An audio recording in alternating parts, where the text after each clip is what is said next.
warahmatullahi wabarakatuh. Waalaikumsalam warahmatullahi wabarakatuh. Waalaikumsalam warahmatullahi wabarakatuh. Alhamdulillahi rabbil alamin wa bihi nasta'in wala umurid dunya waddin. Sayyidina Muhammad wa ala alihi wa sahbihi ajmain amma ba'du. Pertama-tama marilah kita panjatkan rasa puji syukur kita kehadirat Allah Subhanahu wa taala yang telah memberikan kita banyak kenikmatan, nikmat Islam dan nikmat beribadah. Kemudian salat serta salam semoga selalu tercurahkan kepada junjungan kita Nabi Agung Nabi Muhammad sallallahu alaihi wasallam yang telah membawa kita dari alam kegelapan menuju alam yang terang benderang seperti yang kita rasakan ini yaitu dinul Islam. Baiklah, sebelumnya perkenalkan, saya Sagiarti selaku moderator pada presentasi kali ini yang beranggotakan Mbak Tri Nur Sabantia selaku presentator pertama, kemudian Mbak Erbaningrum selaku presentator kedua, kemudian Mbak Rosinta Oktaviani selaku presentator ketiga. Kami di sini membahas tentang upaya peningkatan kompetensi guru dalam menyongsong program Merdeka Belajar serta bagaimana pengaruhnya dalam aktivitas pembelajaran yang kami kemas dalam bentuk mind mapping. Baiklah, untuk materi pertama yaitu upaya peningkatan kompetensi guru dalam menyongsong program Merdeka Belajar, yaitu kompetensi pedagogik dan kompetensi sosial yang akan disampaikan oleh Mbak Tri Nur Sabantia. Kepadanya saya persilahkan. Baik, terima kasih kepada moderator. Yang pertama yaitu kompetensi pedagogik yang dimana kemampuan guru dalam mengelola pembelajaran dan mengontrol kelas dengan baik yang meliputi pemahaman terhadap peserta didik, perencanaan dan pelaksanaan pembelajaran, evaluasi hasil belajar, dan pengembangan peserta didik. Nah, maksud dari itu guru juga harus memiliki kompetensi untuk melaksanakan pembelajaran yang mendidik dan dialogis. Karena apa? Karena tanpa adanya komunikasi yang baik, maka tidak akan ada pendidikan yang baik pula. Untuk tugas utama guru dalam pembelajaran yaitu mengkomunikasikan lingkungan agar menunjang terjadinya perubahan perilaku dan pembentukan kompetensi peserta didik. Nah, untuk evaluasi hasil belajar ini dilakukan untuk mengetahui perubahan perilaku dan pembentukan kompetensi peserta didik yang dapat dilakukan dengan cara penilaian teks, tes kemampuan dasar, penilaian akhir suatu satuan pendidikan dan sertifikasi, benchmarking, dan penilaian program. Nah, sedangkan pengembangan peserta didik yang dimaksud untuk mengembangkan berbagai potensi yang dimilikinya yang dapat dilakukan oleh guru dengan melalui berbagai cara. Yang pertama, adanya kegiatan ekstrakurikuler ya atau disingkat dengan ekskul. Nah, yang kedua itu pengayaan dan remedial. Yang terakhir ada bimbingan dan konseling dan sebagainya. Nah, yang kedua yaitu kompetensi sosial, yang dimana kompetensi sosial ini terkait dengan kemampuan guru sebagai makhluk sosial dalam berinteraksi dengan orang lain. Nah, kompetensi kompetensi sosial ini pusatnya terletak pada komunikasi. Komunikasi dapat diartikan sebagai suatu proses saling mempengaruhi antar manusia. Tanpa komunikasi juga, maka seseorang tidak dapat bersosial. Akan tetapi, komunikasi yang dimaksud memiliki arti komunikasi yang efektif. Komunikasi sering juga dijadikan sebagai ungkapan perasaan, sikap, ataupun harapan yang ingin disampaikan baik secara langsung atau tidak langsung. Nah, baik yang dilakukan secara sadar maupun tidak sadar. Eee, alasan kenapa, eee, alasan, kuat mengapa kompetensi sosial wajib, dimiliki oleh seorang guru. khususnya di masa penerapan kurikulum Merdeka Belajar. Karena pada hakikatnya manusia merupakan makhluk sosial yang membutuhkan satu sama lain dalam menjalankan roda kehidupan. Selain itu, guru memiliki tugas juga sebagai pembina, tokoh, panutan, petugas dan agen perubahan sosial masyarakat. Sehingga diharapkan guru merupakan kunci paling penting dalam kegiatan hubungan sekolah dengan masyarakat. Mungkin itu saja, saya kembali ke moderator. Baik, terima kasih saya sampaikan kepada Mbak Tri Nur Sabantia. Untuk materi selanjutnya yaitu kompetensi profesional dan kompetensi kepribadian yang akan disampaikan oleh Mbak Erbaningrum. Kepadanya saya persilahkan.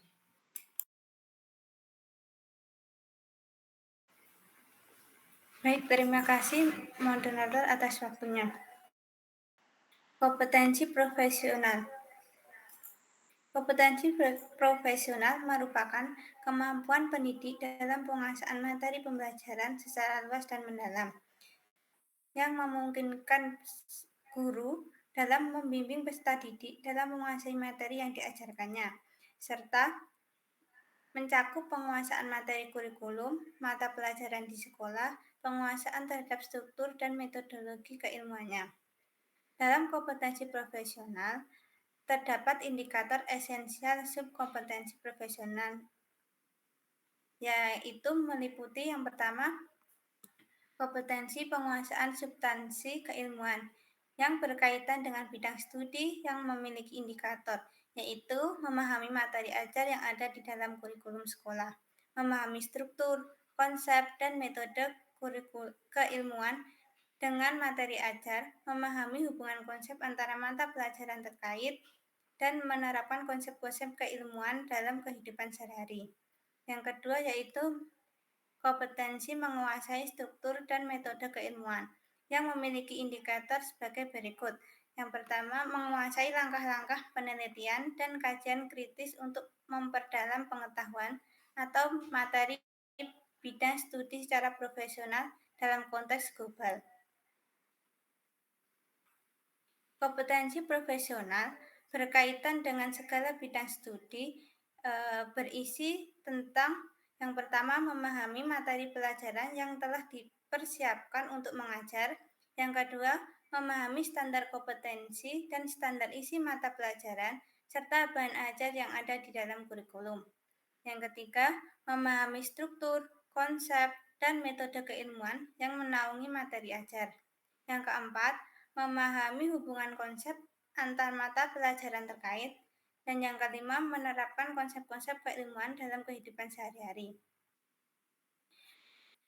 Dari penjelasan tersebut, kompetensi profesional merupakan kompetensi yang harus dimiliki dan dikuasai guru dalam kaitannya dengan pelaksanaan tugasnya sebagai pengajar, sehingga seorang guru dituntut untuk menguasai keilmuan yang terkait dengan bidang studinya. Kemudian yaitu kompetensi kepribadian. Kompetensi kepribadian merupakan penampilan guru sebagai seseorang yang mempunyai kedisiplinan, berpenampilan baik, tanggung jawab, memiliki komitmen, dan menjadi teladan bagi peserta didik. Kompetensi kepribadian tercermin dalam kepribadian yang stabil, dewasa, berwibawa, dan berakhlakul karimah.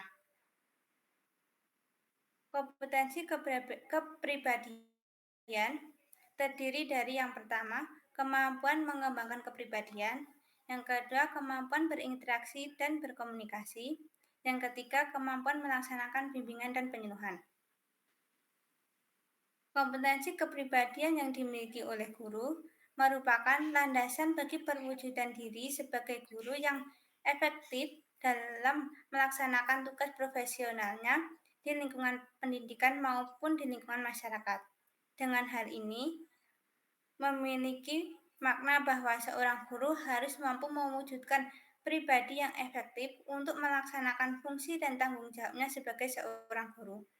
Untuk itu, guru harus mengenal dirinya sendiri dan mampu mengembangkan kepribadiannya sehingga terwujudnya pribadi yang sehat, cerdas, dan manusiawi. Sekian yang dapat saya sampaikan, saya kembalikan ke moderator.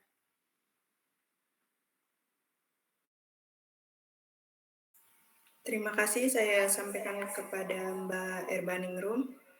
Untuk pembahasan selanjutnya yaitu tentang pengaruh dalam aktivitas pembelajaran yang akan dipaparkan dan disampaikan oleh Mbak Rosinta Oktaviani. Kepadanya saya persilahkan.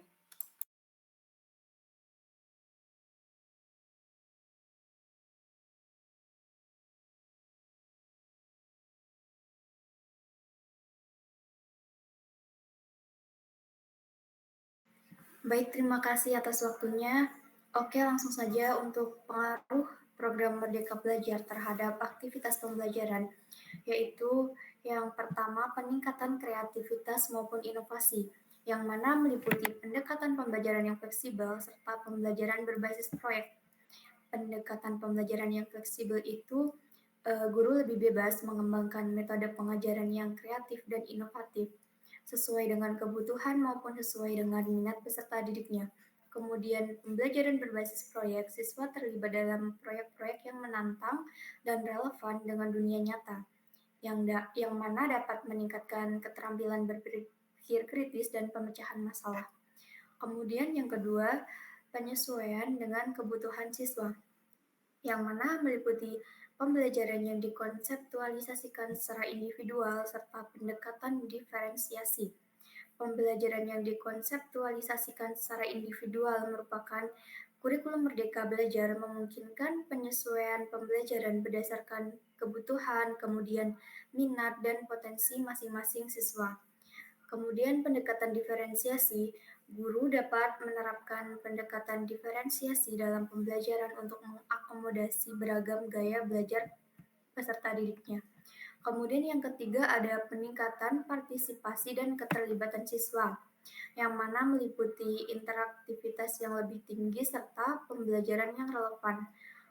Interaktivitas yang lebih tinggi yaitu mengenai penggunaan teknologi maupun metode pembelajaran yang interaktif untuk meningkatkan keterlibatan siswa dalam proses belajar mengajar. Kemudian pembelajaran yang relevan itu pembelajaran dikaitkan dengan konteks kehidupan nyata yang membuat siswa lebih tertarik maupun siswa itu lebih termotivasi untuk belajar. Kemudian yang keempat, peningkatan kemandirian belajar siswa, meliputi siswa sebagai pusat pembelajaran serta pengembangan keterampilan abad 21. Siswa sebagai pusat pembelajaran, siswa diberi lebih banyak kebebasan untuk mengatur pembelajaran mereka sendiri, yang meningkatkan kemandirian dan tanggung jawab belajar peserta didik itu sendiri. Kemudian pengembangan keterampilan abad 21 itu terfokus pada pengembangan keterampilan seperti kolaborasi, komunikasi, kemudian kreativitas, dan berpikir kritis yang sangat dibutuhkan di era atau abad ke-21 ini. Kemudian yang kelima ada evaluasi dan penilaian yang lebih komprehensif, yang mana meliputi penilaian otentik dan umpan balik yang konstruktif. Penilaian otentik sendiri merupakan penilaian yang lebih berfokus pada kemampuan nyata dan aplikasi praktis daripada sekedar tes tertulis. Kemudian umpan balik yang konstruktif merupakan proses evaluasi yang memberikan umpan balik konstruktif untuk perbaikan terus-menerus bagi peserta didik tersebut. Nah, dengan pendekatan yang holistik dan terstruktur itu, kurikulum maupun program Merdeka Belajar diharapkan dapat memberikan dampak yang positif maupun dampak yang signifikan terhadap kompetensi guru dan kualitas pembelajaran atau proses belajar mengajar. Mungkin sekian yang dapat saya sampaikan, kurang lebihnya mohon maaf, saya kembalikan ke moderator. Baik, terima kasih saya sampaikan kepada Mbak Rosinta Oktaviani. Berakhirlah pemaparan dari presentator kita. Nah, kesimpulan yang dapat kita ambil dari materi kali ini adalah Guru itu adalah salah satu komponen terpenting dalam proses belajar mengajar yang ikut berperan dalam usaha pembentukan sumber daya manusia yang unggul, cerdas, baik itu cerdas secara intelektual maupun spiritualnya. Kemudian dengan adanya gagasan mengenai program Merdeka Belajar yang dicetuskan oleh Menteri Pendidikan dan Kebudayaan Bapak Nadiem Anwar Makarim sebagai bentuk perbaikan mutu pendidikan di Indonesia. Guru-guru harus dapat melaksanakan tugasnya dengan penuh tanggung jawab dalam menjalankan tugasnya, sehingga tujuan pendidikan dapat berjalan dengan baik sesuai dengan yang dicita-citakan. Kemudian untuk mewujudkan hal tersebut, guru harus memiliki kompetensi dalam dirinya yang tersimpul dalam kompetensi pedagogik tadi, kemudian kompetensi kepribadian, kompetensi sosial, dan kompetensi profesional.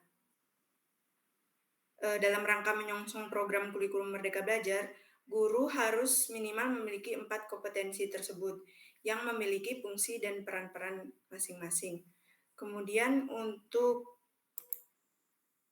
pengaruhnya dalam aktivitas pembelajaran, yang pertama ada peningkatan kreativitas dan inovasi, kemudian penyesuaian dengan kebutuhan siswa, kemudian peningkatan partisipasi dan keterlibatan siswa dalam pembelajaran, selanjutnya peningkatan kemandirian siswa dalam belajar, dan yang terakhir yaitu evaluasi dan penilaian yang lebih komprehensif. Mungkin sekian diskusi kita pada kesempatan kali ini. Mohon maaf apabila banyak kurangnya. Sekian dari kami, marilah kita tutup diskusi kali ini dengan sama-sama melapaskan alhamdulillah. Alhamdulillahirrahmanirrahim. Baiklah, billahi fisabilil haq, fastabiqul khairat. Wassalamualaikum warahmatullahi wabarakatuh. Waalaikumsalam warahmatullahi wabarakatuh.